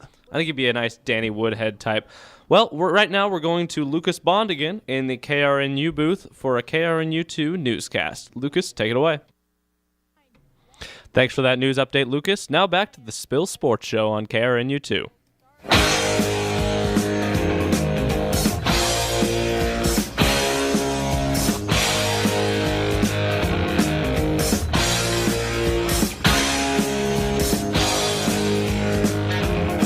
Welcome back to the Spill Sports Show. You're listening live and worldwide on KRNU2. Matt Reynoldson, David Eickholt, Scott Ayers with you, and we're talking about NFL free agency.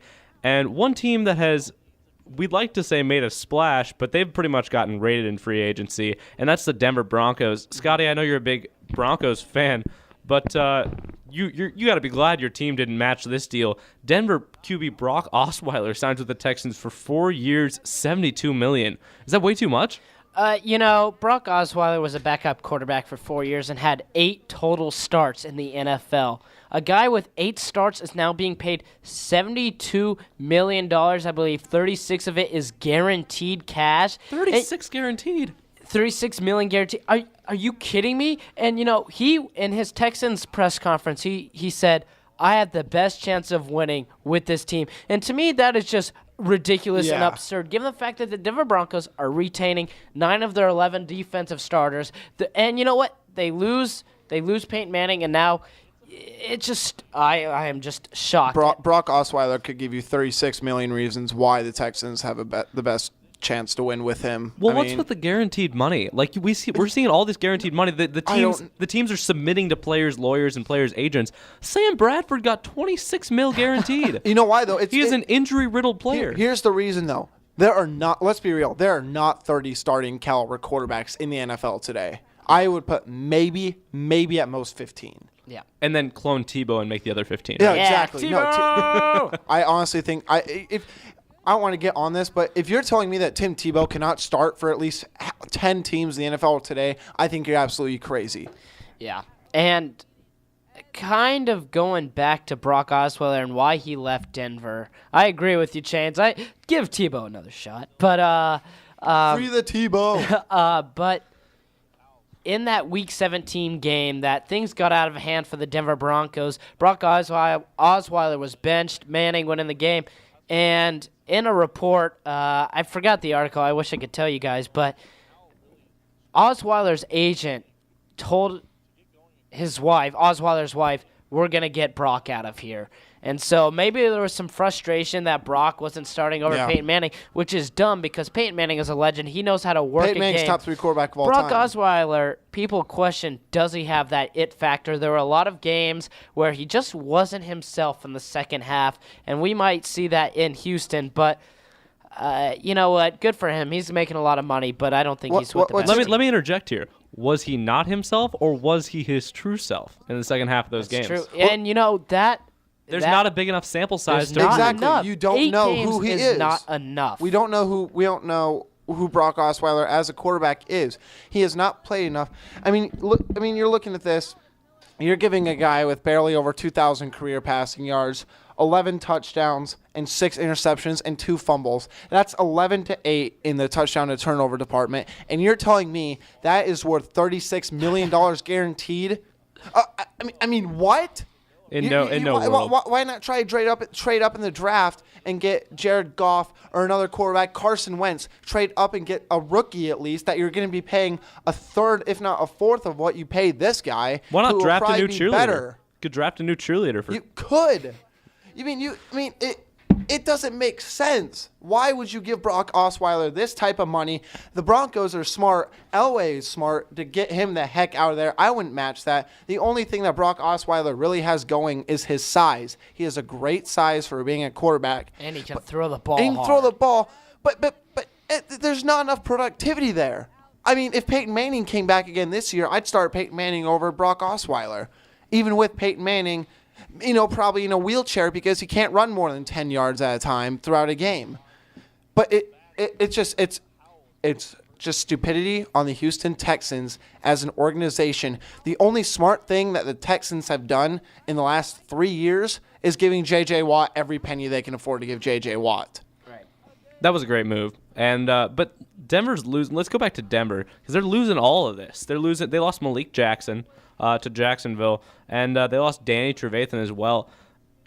Is this cause for concern? Will Denver be much less dominant on defense next year from losing these guys, or what's the deal here? Are they going to be okay? And so, first of all, as we know, when a team wins a Super Bowl, every team in the NFL wants to pick and choose from that closet of players. Yeah. I think Malik Jackson is going to be the one guy that kind of hurts Denver. He was a huge part in just blocking up that run game against other teams. However, Denver does a great job with linebackers. So losing Danny Trevathan can hurt, but there's still a lot of quality guys in that locker room that can step up. And there's quality defensive linemen in the draft that the Broncos can go after. I think Denver's going to look at more of getting some offensive linemen in this free agency class, and they're going to have to get another quarterback. They did get the man, the myth, the legend, the butt fumble himself, Mark Sanchez today. The butt fumble.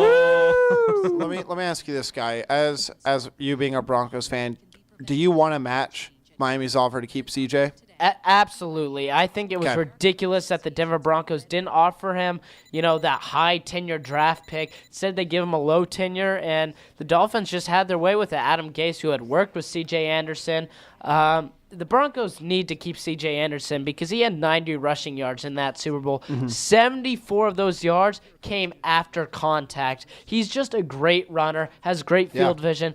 The Broncos really need to keep C.J. Anderson. And it's interesting. I think you hit the nail on the head here saying that it's ridiculous if the Broncos thought if the Broncos fans thought they were going to retain everyone on the defense. John Elway is obviously one of the smartest, I think, GMs, owners, whatever. I think he's one of the smartest in the NFL. He knew that he wasn't going to keep everyone, so he's going to let the people go, except maybe a Von Miller, obviously, or DeMarcus Ware. Got to retain those two guys. But they'll recover. Right. And I think Malik Jackson, out of all the people you could have lost, I don't think it's going to hurt the Broncos that bad. I think the Broncos will still be a top 2, if not top 3 defense in the NFL next year. I see no reason why they can't be. So, Broncos fans, just take a step back, relax. Let John Elway do what he's doing because he is the one who just got you a Super Bowl.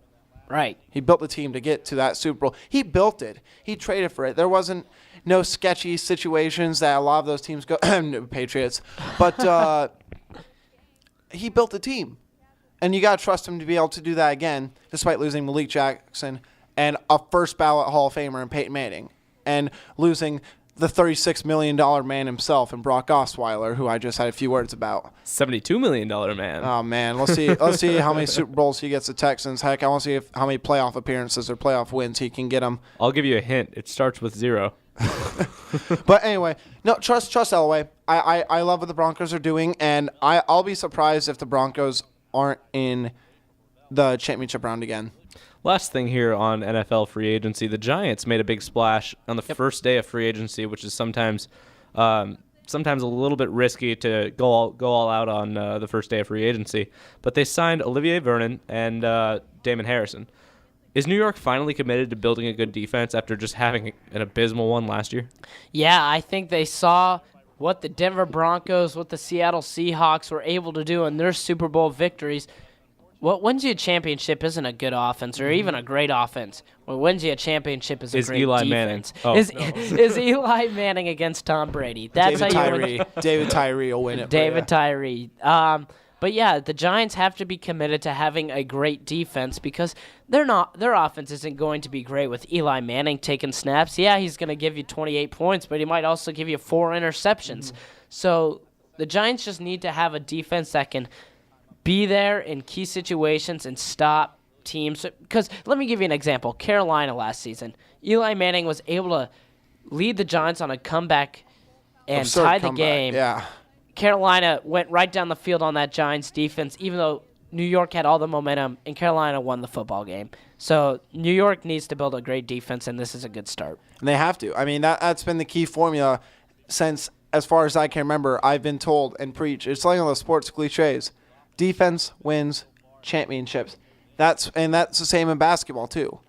That's why the Golden State Warriors won't be winning the NBA championship. But anyway, they have 4 starters. Gonna touch on the NBA real quick. They have 4 starters that play really good defense. And then there's Steph Curry. It's just Steph that doesn't play great defense. And so you can't say the Golden State Warriors are a bad defensive team. They give up way too many. Okay, I don't want they give up way too many points. But they give up way too many points to be known as a great defense. I mean, they're I believe 21st last time I checked. Because they score so quickly. Like, okay. Trust me, I'm not a Warriors fan at all. No. But like they score so quickly, and that sometimes the worst defense is Draymond Green and Bogut is a fast offense. And anyway, I don't think so. But anyway, I think Tom Coughlin's been holding the team back and building a great defense for the last couple of years. So I think, yes, he had to go. I love these signings. And I also want to note Jason Pierre-Paul also just signed a 1-year deal to get back with the Giants. I love Pierre-Paul. All 9 fingers of him. That's what I was going to say. I think all he's a great player, and I'm ready to see him back. And I'm ready to see him go back to being a true, he devastated offensive lineman on the sides until he devastated the side of his hand. But I'm going to see if he's able to do that again this upcoming season. Pierre-Paul is going to be a great player this year if he can stay balanced in that 3-point stance. Best 9-fingered man in the NFL history. Professional football isn't the only football in the spotlight right now. Nebraska's spring practice is in full swing. We already have plenty of questions to address from the first 3 practices. We'll talk about those Huskers along with a Husker baseball update after the break. Stay with us. This is the Spill Sports Show.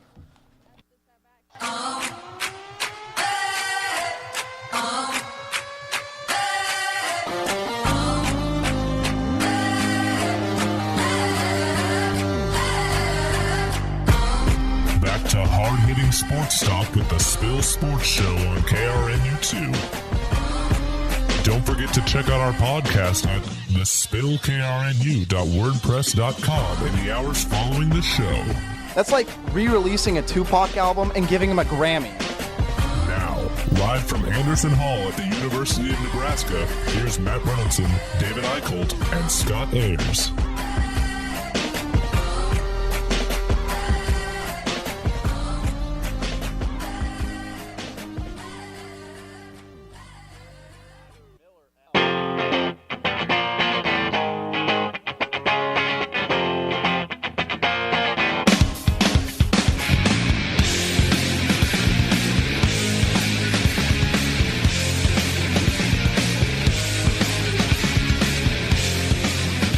Welcome back to the Spill Sports Show. We are talking all about spring football. Matt Reynoldson, David Eickholt, and Scott Ayers with you.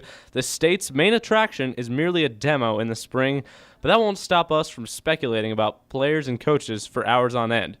But unfortunately, guys, we're only on for 2 hours, and so we'll have to keep Nebraska football a little bit light. But who have you been impressed by in spring practice so far?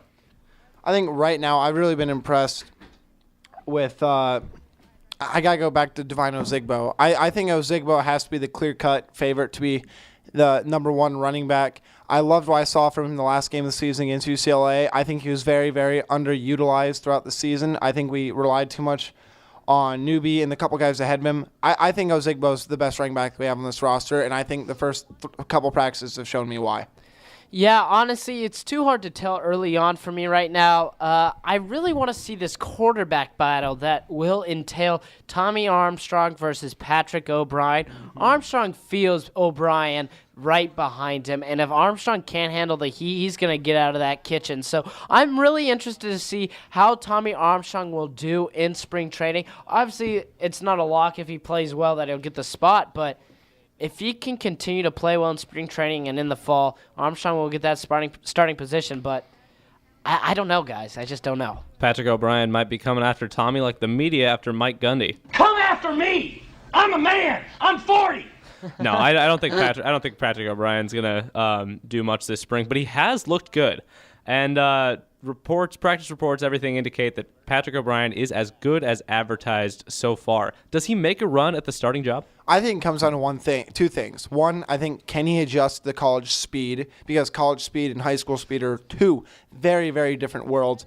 And two, how fast can he learn the system? How good is his football IQ as a freshman entering the Big Ten stage, the Big Ten speed, the Big Ten defenses? If he can learn both of those fast, I think he can. I think he's better ability-wise and a lot more upside than Tommy Armstrong. I think Tommy Armstrong should be utilized elsewhere on this offense and not the quarterback position.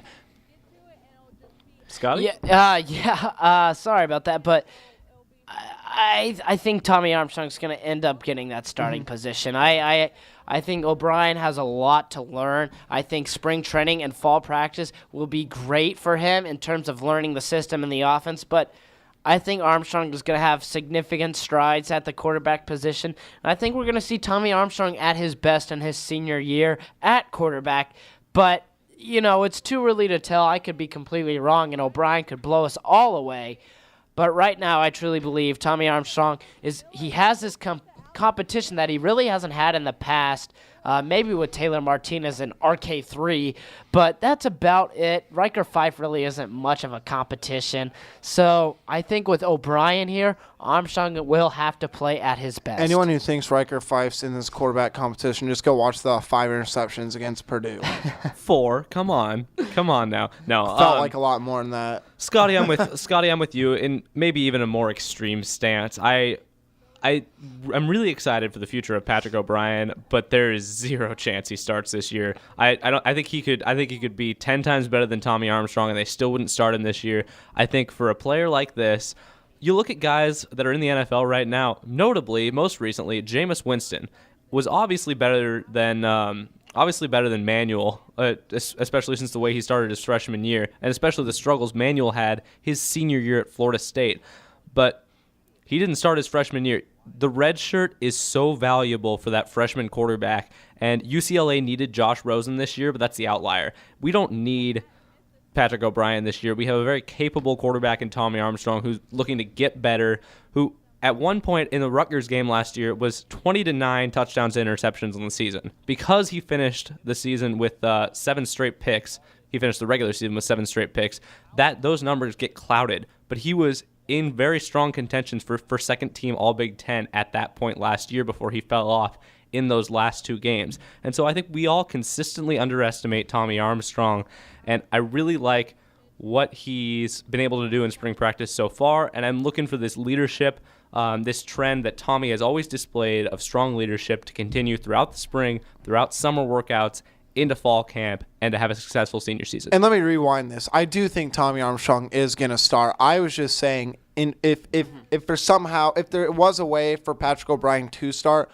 those are the things he's going to have to improve on. And that's assuming Tommy Armstrong doesn't make the biggest jump of his career, which is something that I expect at bare minimum this to be by far his best season ever. Otherwise, I don't know if I want him at quarterback. I don't know. I think Tommy Armstrong is a very, very capable quarterback, and last year was his big adjusting period to learning the pro style. Now let's see if all that off-season film studying, more of the pro style playbook, these new receivers, how well can that be integrated with Tommy Armstrong? And is Tommy Armstrong finally going to look comfortable in the pocket? His best, because think about it, some of his best throws and his worst throws were him getting out of the pocket, running around, and arm punting it. Tommy arm punt. At times. Tommy arm punt, yep. But at some point, the receivers got to get open. The offensive line's got to continue to hold up. And Tommy Armstrong is just going to have to learn to be more patient sitting in that pocket. If he can do that, then yes, Armstrong 1,000% is going to start this season. Speaking of quarterbacks, Zach Darlington switched to a slot receiver last weekend. Is Nebraska too deep at that position for him to see playing time this season, or can he make an impact on that this year? It's hard for me to ever say a position can be too deep just because of injuries can really riddle a football team, and we saw that happen a lot to the Nebraska Cornhuskers last season. Injuries killed Nebraska. DeMornay Pearsonell, of course, being the number one injury Huskers saw on this offensive side of the ball. So, you know what? It might be deep, but with injuries, Darlington can definitely make an impact, especially if he has a good spring and fall. He could find himself at the 4th or 5th spot on that depth chart. We'll see what happens, though. But, quarterback just isn't going to be his thing. So, more kudos to him to try a different position because obviously he wants to continue his football career. Yeah, and I mean, that just shows how dedicated he is to the team. And I do really, really respect that. And I'm with you, Sky. I don't think you can ever be too deep, especially at two positions, the quarterback and wide receivers. I think those are two positions. And offensive line. Offensive line. I mean, it's hard to really pick the specifics. I guess they don't rotate much at the offensive line. Running Nebraska backs, doesn't. Obviously, is another good thing to have. And I'm saying that as an Iowa fan who struggled with a lot of running back depth for years with all the injuries and stuff. Mark Weissman. Dude, Mark Weiss was so He good. turned out so well. He was the backup fullback on the Iowa roster, just for some background. Last year, he was the backup fullback on the Iowa roster, and because of injuries to Iowa's top 4 scholarship running backs. That was in the first game, all 4 injuries occurred.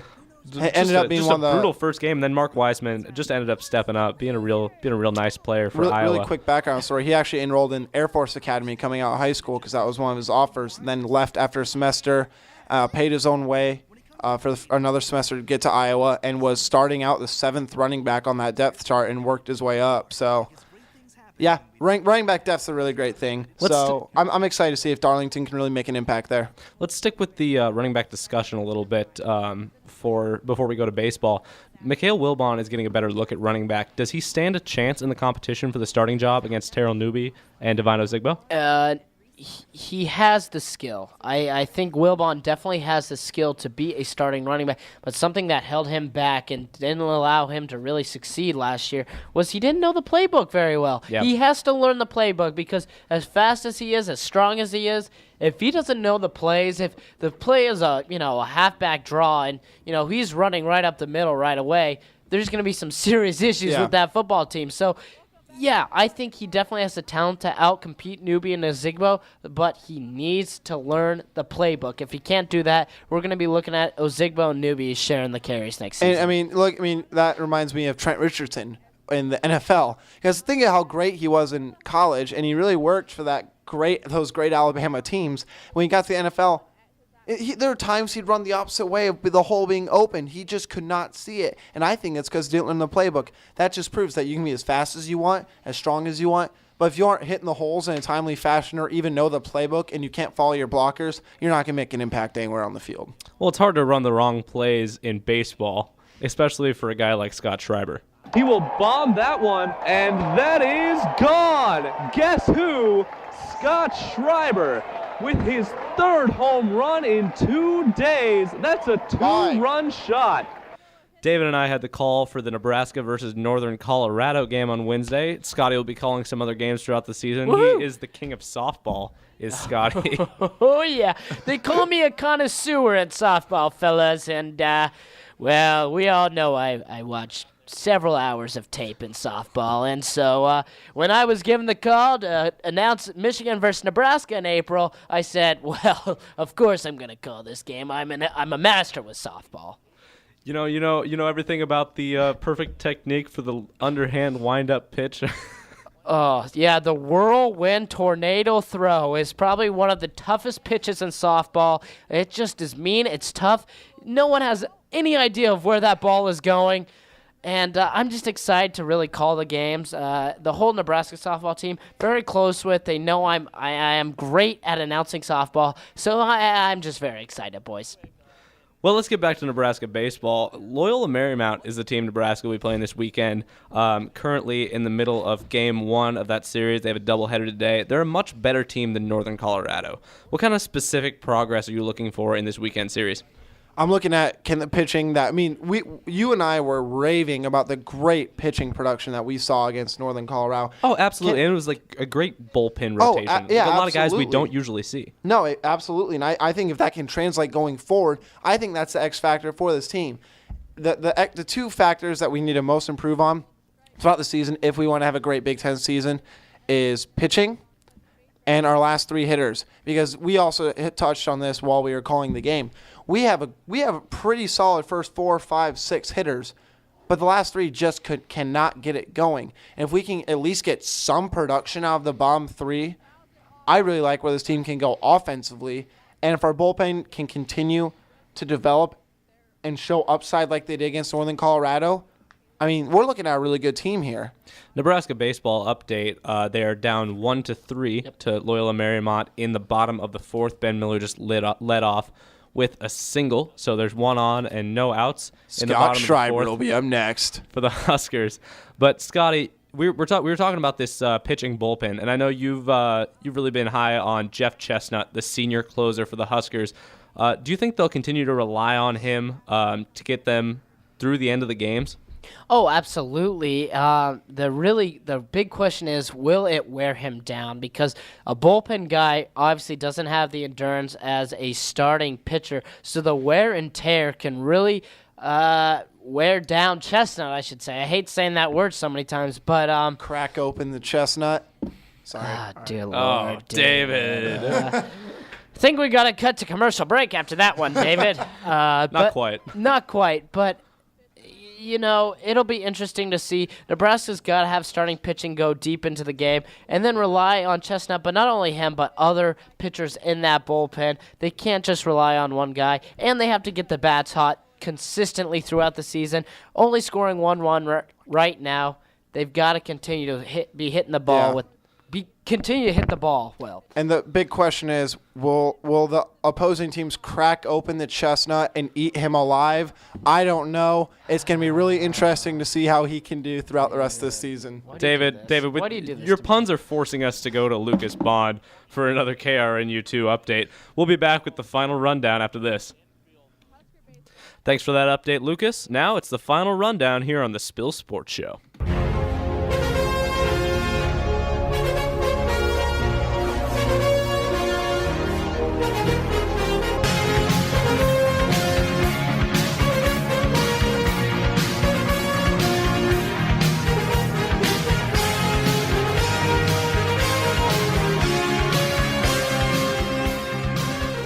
It's the final rundown. Welcome into the final segment here on the Spill Sports Show, where each host has a 30-second rant that usually tends to go a lot longer, and the other hosts each get a 30-second rebuttal on each topic. It's crunch time, and things are about to get heated. David, you're on the clock. First of all, my final rundown is going to be on the great Anthony Davis. I say great because I do believe Anthony Davis will go down as the best power forward statistically in NBA history. Anthony Davis turns 23 years old today. It's hard to even fathom the fact that he's 23 years old. A fitting end last night, he had 40 points, 13 rebounds, 5 assists, and 1 block. This guy is getting better and better and better every single year. The only reason why he will never maybe not win an MVP or an NBA championship, he's on the Pelicans. And I can't say I blame him because he did get the highest contract in NBA history. And if he can stay out of injury trouble, I do believe he will be one of the best power forwards of all time, and he'll be worth every single penny of that contract they gave him. Absolutely. I couldn't agree with you more. I only have praise for Anthony Davis, and to play for the Pelicans is tough. But I think that Pelicans team will be able to get players around him to make him have a chance at a championship run. I think he's an MVP candidate in the next 5 years. Starting this year. I think he will definitely compete. Unfortunately, the media is in love with Steph Curry, so it's kind of blind to some other players. And I get it, Steph Curry has been phenomenal, but they also need to focus on a guy like Anthony Davis, who is an incredible defender, who is incredible on offense. He carries New Orleans, and that's rare to see from a big man these days. Usually it's a guard-led league.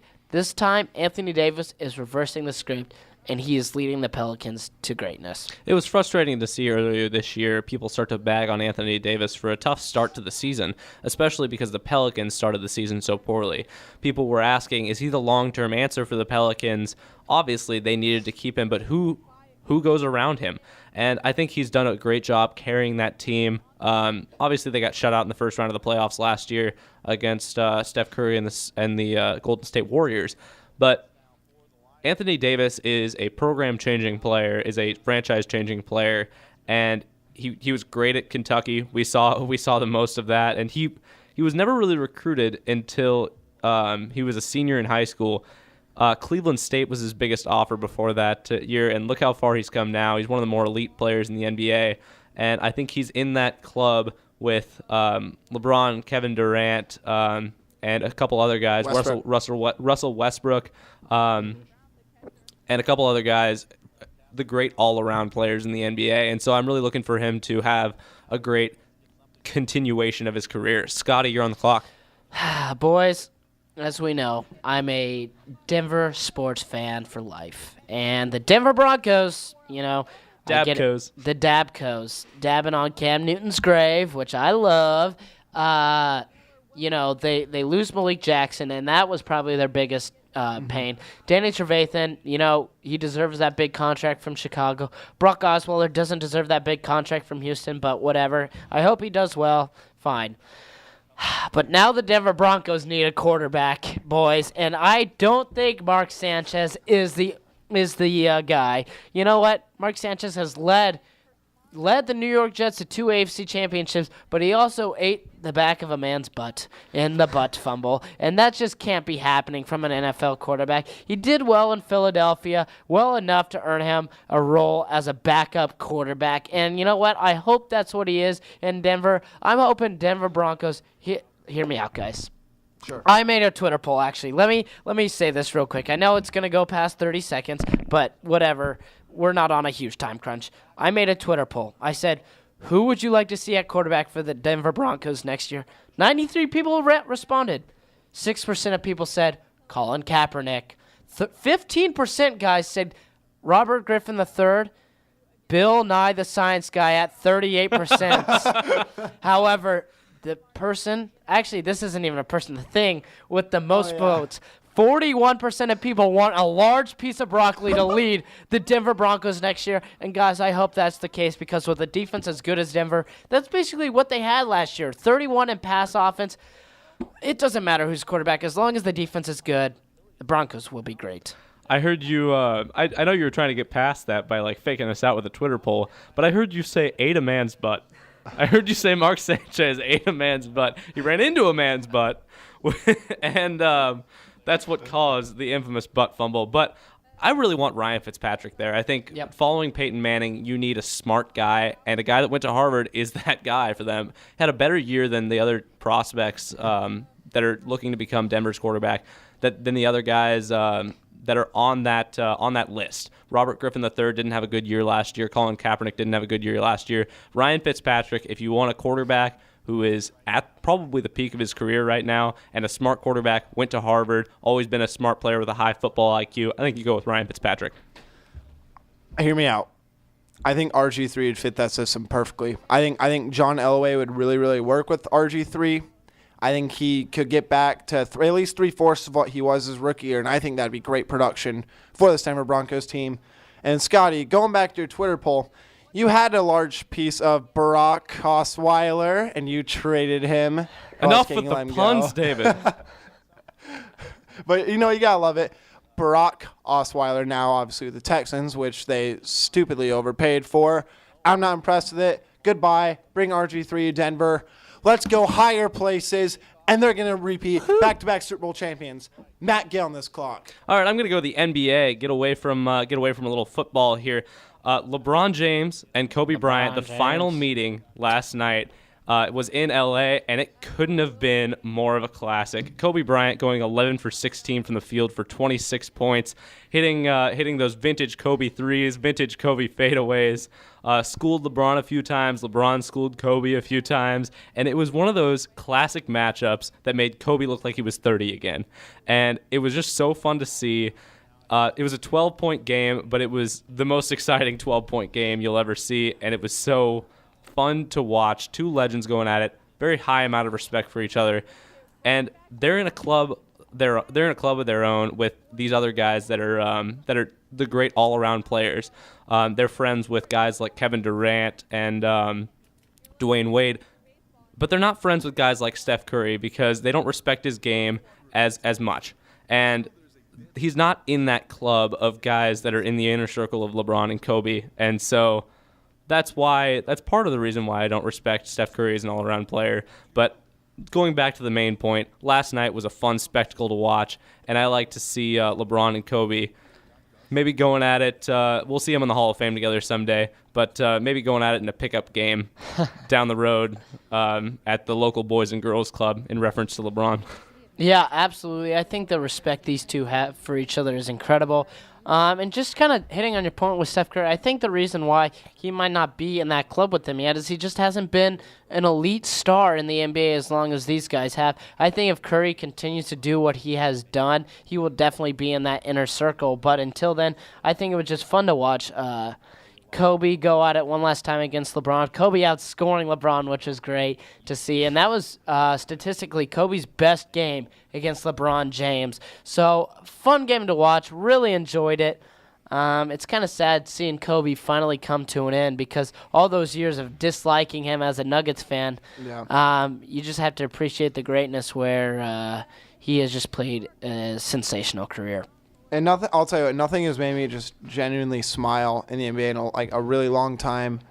I was so happy to see vintage Kobe Bryant last night, backing down the immovable object that is LeBron James and just hitting this ridiculous vintage Kobe fadeaway.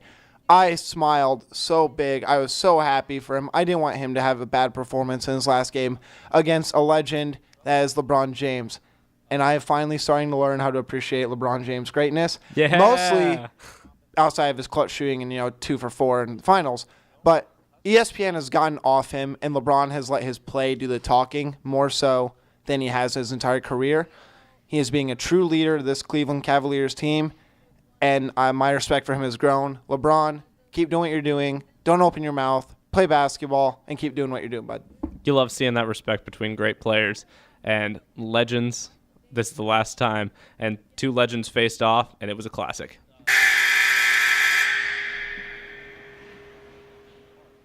That is all the time we have for today, folks. Be sure to tune in Sunday night after the CBS Selection Special to hear on KRNU2 for the Spill Sports Show Bracket Breakdown. That's 7 p.m. Central, a mere 30 minutes following the Selection Special. Next week, we'll have our regular edition of the Spill Sports Show, same time, Friday from 1 to 3. Until then, enjoy your weekend and go Big Red.